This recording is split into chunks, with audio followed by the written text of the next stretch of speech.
Благословения на всички свети на Бога в името на Исус. Правя това кратко видео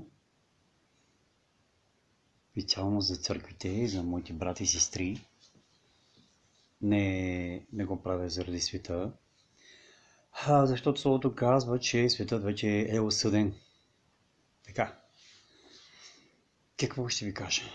Това, което Духът ми открива. Нека да проверим дали ние сме угодни. Тоест, имаме ли дела днес? Знаете ли на небето, че сега в момента се проверяват делата на християните, а не на света? Понеже казвам втори път, те са вече осъдени. Останахме ние християните. Нека един по един да сверим часовниците си, да видим какви дела има. Да видим дали имаме въобще един дух. Нека го направим. Казах, светът вече е осъден. Днес и от много време даже,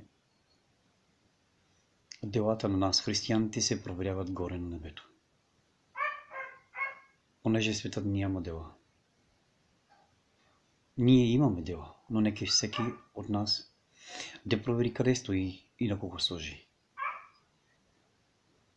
Благодат, мир и любов да ви се множи в името на Исуса.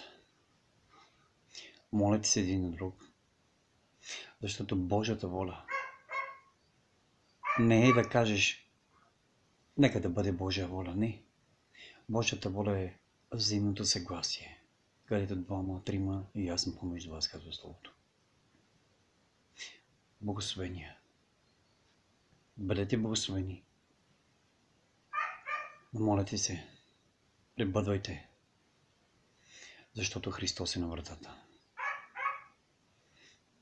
Има още пророчества да се случват, да се изпълнят.